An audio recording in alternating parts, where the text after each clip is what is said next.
حجاج نے جب لوگوں کا شور و غل سنا تو اس نے اپنے دربان سے پوچھا یہ کیسا شور ہے۔ اسے بتایا گیا کہ سندھ سے مال غنیمت آیا ہے۔ حجاج جس حالت میں تھا اسی میں دوڑتا باہر نکلا اور قافلے کے استقبال کے لیے آگے چلا گیا۔ وہ ابن مخاق سے بغلگیر ہوا۔ اس نے سارے شہر میں منادی کرا دی کہ تمام آدمی جامع مسجد میں جمع ہوں، جہاں نماز کے بعد انہیں سندھ کی نئی خبریں سنائی جائیں گی۔ ظہر کی نماز کا وقت تھا۔ کوفے کے لوگ جامع مسجد میں جمع ہو گئے اور حجاج کی امامت میں نماز پڑھی۔ نماز کے بعد حجاج کے حکم سے راجہ داہر کا سر نیزے پر لگا دیا گیا اور نیزہ حجاج نے اپنے ہاتھ میں لے لیا۔ اس نے نیزہ اوپر کر کے لوگوں کو دکھایا۔ کوفے کے لوگوں، حجاج نے کہا، یہ اس مجرم کا سر ہے جس نے ہمارے جہازوں کو اپنے ساحل کے قریب روک کر لوٹ لیا اور ہمارے ان آدمیوں کو اور ان کے بیوی بچوں کو بھی قید میں پھینک دیا تھا جو ان جہازوں میں سوار تھے۔ وہ سرندیب سے حج کا فریضہ ادا کرنے آ رہے تھے۔ اسے اپنی طاقت پر اتنا بھروسہ تھا کہ ہماری بات ہی نہیں سنتا تھا۔ آج اس کا سر دیکھ لو۔ لوگوں، محمد بن قاسم اور مجاہدین کی فتح کے لیے دعا کرتے رہا کرو۔ یہ تمہاری دعاؤں کا نتیجہ ہے کہ ہمارے مجاہدین فتح پہ فتح حاصل کرتے جا رہے ہیں، لیکن ان کے لیے کمک بہت کم ہے۔ کیا تم اس جہاد میں شریک نہیں ہونا چاہو گے؟ سندھ کے محاذ پر کمک کی ضرورت ہے۔ اگر تم لوگ وقت پر نہ پہنچے تو سندھ میں مجاہدین کے دل ٹوٹ جائیں گے۔ خدا کی قسم تم نہیں چاہو گے کہ مجاہدین صرف اس لیے ہار جائیں کہ ان کی نفری کم ہوگی یا مسلسل لڑتے لڑتے ان کے جسم ٹوٹ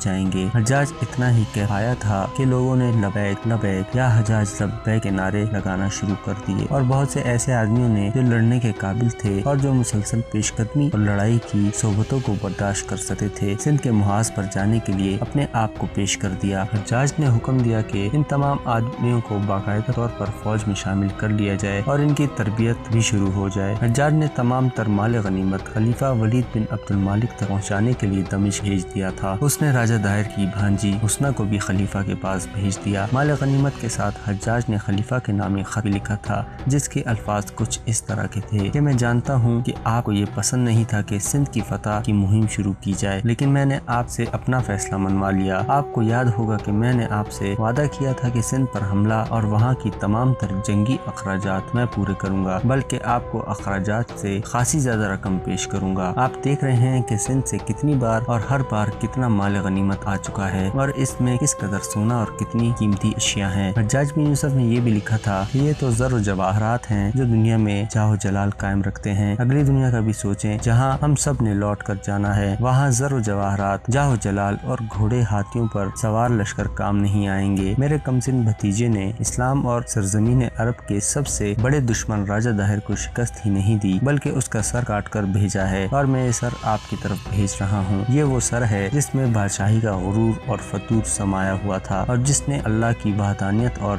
نبی کریم صلی اللہ علیہ وآلہ وسلم کی رسالت اور اسلام کی صداقت کو قبول کرنے کے بجائے دشمنی کی تھی۔ اور اس میں کیا شک ہے کہ یہ وہ لوگ ہیں جو خدا ذوالجلال کو اپنا دشمن بنا لیتے ہیں۔ حجاج نے خلیفہ کو یہ تفصیل بھی لکھی تھی کہ محمد بن قاسم کی فتوحات میں کیا تازہ اضافہ ہوا ہے اور آگے کیا ہوگا۔ تاریخوں میں لکھا گیا ہے کہ جنگی قیدیوں کے ساتھ جب مال غنیمت کا قافلہ دمشق میں داخل ہوا تو کوفے کی طرح دمشق کے لوگ بھی باہر آ گئے۔ وہ تکبیر اور نعروں کے ساتھ جنگی قیدیوں پر تانوں کے تیر برسا رہے تھے اور طنزیہ کہکہے لگا رہے تھے۔ دمشق کی گلیوں میں ایسی ایک آواز کی گونج سنائی دے رہی تھی کہ محمد بن قاسم نے سندھ کے بادشاہ کو ہلا کر دیا ہے۔ گلی کوچوں میں صرف محمد بن قاسم کا نام سنائی دے رہا تھا۔ ایک یہ آواز بھی سنائی دے رہی تھی کہ محمد بن قاسم نے انتقام لے لیا ہے۔ سارے شہر میں جشن کی کیفیت پیدا ہو گئی تھی۔ بعض نے جوش میں آ کر نعرے بھی بجانا شروع کر دیے تھے۔ صرف ایک آدمی تھا جس کے چہرے پر مسرت کا ہلکا سا بھی تاثر نہیں تھا۔ اس کے چہرے پر سنجیدگی چھائی ہوئی تھی۔ سنجیدگی کی پرچھائیاں کبھی کبھی گہری ہو جاتی تھیں۔ چہرے کے تاثرات سے اور اس کے انداز سے پتہ چلتا تھا جیسے اسے محمد بن قاسم کی فتح اور نصرت سے کوئی دلچسپی نہ ہو۔ کبھی یوں بھی لگتا تھا جیسے اسے فتح کے یہ نعرے تکلیف دے رہے ہیں۔ یہ تھا خلیفہ وقت کا بھائی سلمان بن عبد الملک۔ وہ الگ تھلگ کھڑا تھا۔ ابن مخاق خلیفہ کے دربار میں حاضر ہوا۔ وہاں کچھ اور مصاحبین بھی موجود تھے۔ ابن مخاق نے حجاج بن یوسف کا تحریری پیغام پیش کیا جو خلیفہ نے اس سے لے کر پڑھنا شروع کر دیا۔ وہ جوں جوں پڑھتا جا رہا تھا اس کے چہرے پر رونق آتی جا رہی تھی، پھر اس کے ہونٹوں پر مسکراہٹ آ گئی۔ پیغام پڑھ کر اس نے ابن مخاق سے کہا کہ وہ پیغام پڑھ کر سب کو سنائے۔ اس کے بعد خلیفہ نے آگے بڑھ کر مال غنیمت دیکھا اور اس سے سونے کے علاوہ جو قیمتی اشیاء تھیں وہ الگ کرا دی گئی۔ پھر اس نے کہا کہ راجہ داہر کی بھانجی کو پیش پیش کیا جائے۔ لڑکی کو اس کے سامنے لایا گیا۔ خلیفہ ولید کچھ دیر تو اس لڑکی کو دیکھتا رہا۔ لڑکی کی آنکھوں سے آنسو بہہ رہے تھے۔ اے لڑکی، ولید بن عبد المالک نے ترجمان کی معرفت راجہ دائر کی بھانجی سے کہا، تیرے دل میں ابھی اپنی خوش قسمتی کا احساس پیدا نہیں ہوا؟ اگر تو وہیں رہ جاتی تو تیرا انجام بہت برا ہوتا۔ اس میں خوش قسمتی والی کیا بات ہے؟ لڑکی نے پوچھا، یہ کوئی خوش قسمتی نہیں کہ یہاں میں ہر کسی کی داشتہ بنوں گی۔ عورت کی قسمت میں یہی کچھ لکھا ہوتا ہے۔ میں نے مسلمانوں کے متعلق تو بہت کچھ سنا تھا، لیکن آپ ایک بے بس لڑکی کو دیکھ کر خوش ہو رہے ہیں۔ ہم تمہیں اس طرح قید خانے میں نہیں رکھ سکتے جس طرح تمہارے ماموں راجہ دائر نے ہمارے بحری مسافروں کو لوٹ کر انہیں دیبل کے قید خانے میں ڈال دیا تھا۔ خلیفہ ولید بن عبد المالک نے کہا، ان قیدیوں میں عورتیں بھی تھیں اور بچے بھی، کیا ان کا انتقام مجھ سے لیا جائے گا؟ لڑکی نے پوچھا، انتقام جس سے لینا تھا اس سے لیا جا چکا ہے۔ ولید بن عبد المالک نے کہا، تم ہر کسی کی داشتہ نہیں بنو گی، کسی ایک آدمی کی بیوی بنو گی۔ اگر تم سندھ میں رہ جاتی جہاں تمہارے ماموں کی فوج میدان جنگ چھوڑ کر بھاگ رہی تھی، ہتھیار ڈال کر قید ہو رہی تھی اور ہماری تلواروں سے کٹ رہی تھی، تو تم وہاں سے کسی اور طرف بھاگتے ہوئے نہ جانے کس کے ہاتھ چڑھ جاتی اور کس کس کی داشتہ بنتی۔ کیا تم کوئی ایک بھی واقعہ سنا سکتی ہو کہ ہماری فوج نے کوئی شہر فتح کر کے کسی سالار، عہدیدار یا سپاہی نے تم جیسی کسی لڑکی پر ہاتھ اٹھایا ہو یا کسی کی عزت کا پاس نہ رکھا ہو؟ کیا تم نے دیکھا نہیں کہ جس سالار نے تمہیں یہاں بھیج دیا ہے وہ خود نوجوان ہے؟ کیا وہ تمہیں اپنے پاس نہیں رکھ سکتا تھا؟ بے شک میں نے دیکھا ہے، لڑکی نے کہا، پھر بھی ڈر رہی ہوں، کون ہے جو میرے ساتھ شادی کرے گا؟ میں کروں گا۔ خلیفہ نے کہا، تمہیں اپنا مذہب چھوڑنا پڑے گا اور تم میرے مذہب کے مطابق سچے دل سے مجھے قبول کرو گی۔ خلیفہ مسلمین وہاں بیٹھے ہوئے ایک آدمی نے کہا، کیا میری یہ خواہش پوری نہیں ہو سکتی کہ میں اس لڑکی کے ساتھ شادی کر لوں؟ بے شک اسے میں نے اپنے لیے پسند کیا تھا۔ ولید بن عبد المالک نے کہا، لیکن میں تمہاری خواہش کو رد نہیں کروں گا، تم ہی اس کے ساتھ شادی کر لو۔ تاریخ میں اس آدمی کا نام عبداللہ بن عباس لکھا ہے جس نے خلیفہ سے یہ لڑکی مانگی تھی۔ کسی بھی تاریخ میں عبداللہ بن عباس کے متعلق یہ تفصیل نہیں ملتی کہ اس پر خلیفہ نے اتنی شفقت کیوں رکھی تھی کہ جس لڑکی کو اس نے اپنے لیے پسند کیا تھا وہ لڑکی اسے دے دی۔ عبداللہ بن عباس نے اس لڑکی کے ساتھ شادی کر لی۔ لڑکی بڑا لمبا عرصہ عبداللہ بن عباس کے ساتھ رہی، لیکن اس کے بطن سے ایک بھی بچہ پیدا نہ ہوا۔ راجہ دائر کا سر نیزے کی آنی میں اڑس کر سارے شہر میں گھمایا پھرایا اور اس کی نمائش کی گئی۔ سعودی عرب میں آج بھی یہ رواج ہے کہ جسے سزائے موت دی جاتی ہے اس کی گردن سرعام تماشائیوں کے ہجوم کے سامنے تلوار کے ایک ہی وار سے کاٹ دی جاتی ہے۔ پھر جلاد مرنے والے کا سر نیزے کی آنی میں اڑس کر نیزہ بلند کرتا ہے اور تمام تماشائیوں کو دکھاتا ہے۔ اس کے بعد خلیفہ ولید بن عبد المالک کا رویہ بالکل بدل گیا اور اس نے سندھ کی مہم میں پوری طرح دلچسپی لینی شروع کر دی اور اس نے حجاج کو مبارک کا پیغام بھیجا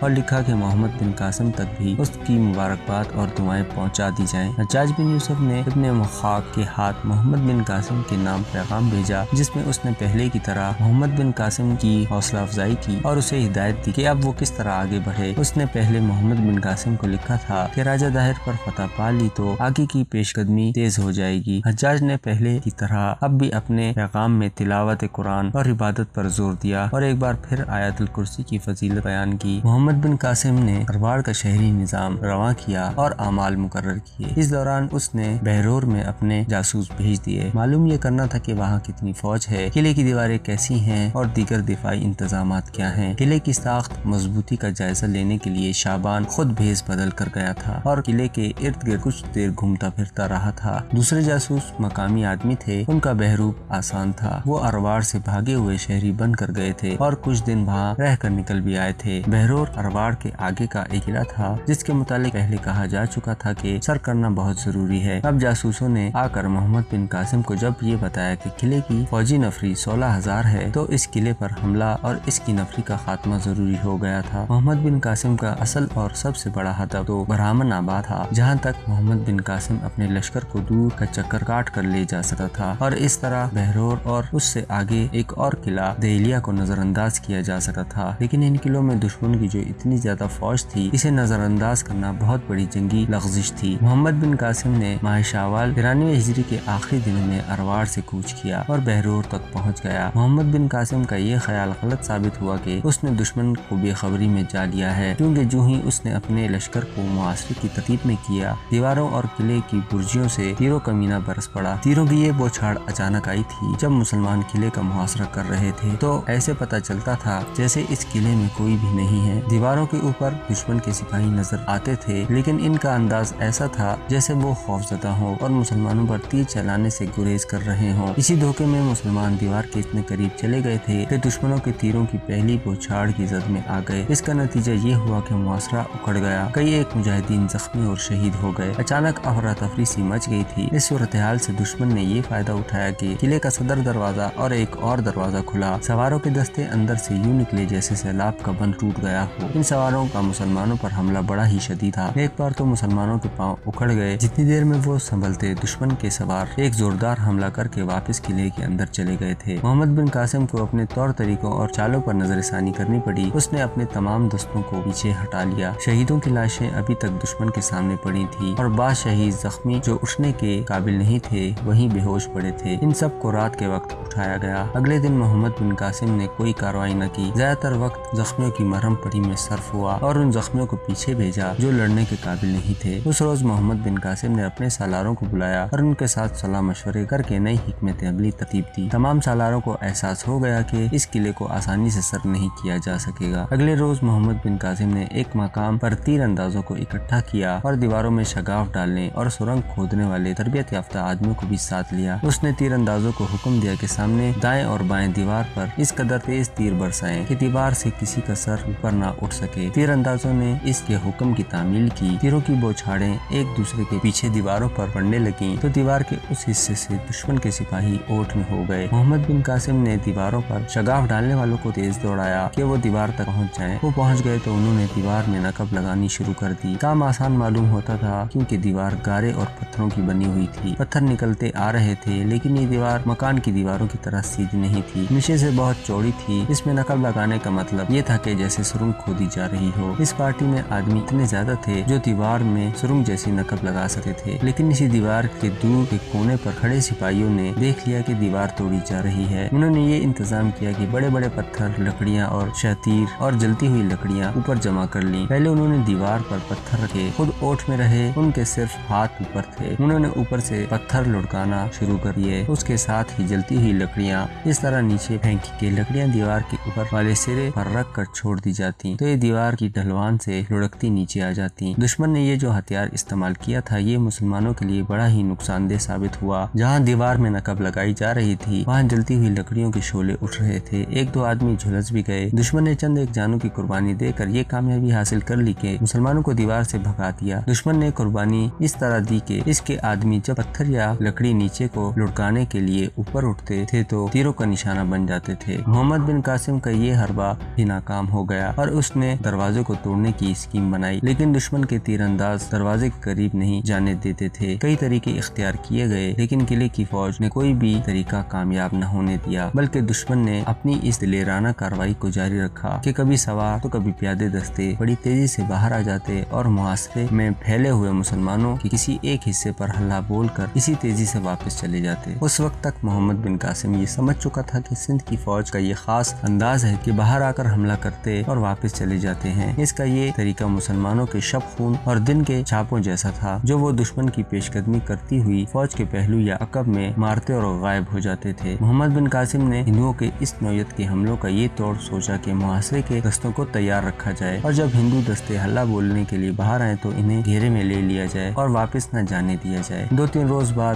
دروازے کھلے اور حسب معمول دشمن کے سوار دستے نکلے۔ اب مسلمان اس کے لیے تیار تھے۔ انہوں نے دائیں اور بائیں سے آگے کو ہو کر ان دستوں کو نرغے میں لے لیا، لیکن مسلمانوں کے جو سپاہی دیواروں اور دروازوں کے قریب تھے ان پر دیوار سے تیر آنے لگے۔ وہ اتنے قریب تھے کہ دیواروں کے اوپر سے پتھر بھی ان پر پھینکے گئے۔ اس طرح گھیرا ٹوٹ گیا۔ ہندو سوار گھوڑے دوڑاتے اور کوئی مسلمان سامنے آتا تو اسے کچلتے واپس چلے جاتے۔ محمد بن قاسم نے ایک قربانی دینے کا فیصلہ کیا۔ اس نے منتخب جانباز صدر دروازے کے سامنے کھڑے کر لیے اور دشمن کے اگلے حملے کا انتظار کرنے لگا۔ اگلا حملہ 3 روز بعد ہوا۔ محمد بن قاسم نے اپنے منتخب جانبازوں کو پہلے ہی بتا رکھا تھا کہ انہیں کیا کرنا ہے۔ یوں ہی صدر دروازہ کھلا، جانبازوں نے گھوڑوں پر سوار ہو کر گھوڑوں کو ایڑی لگانی تھی۔ گھوڑے سر پر دوڑے صدر دروازے سے دشمن کے سوار نکل رہے تھے۔ مسلمان سواروں کے پاس برچیاں تھیں۔ دونوں طرف کے گھوڑے آپس میں ٹکرائے، پھر برچیاں اور تلواریں ٹکرانے لگیں۔ مسلمان سوار تو باہر تھے اس لیے ان کے پاس دائیں بائیں آگے پیچھے حرکت کرنے کی بہت سی جگہ تھی۔ ہندو سوار دروازے میں سے آ رہے تھے اس لیے وہ آسانی سے پینترے نہیں بدل سکتے تھے۔ وہ پیچھے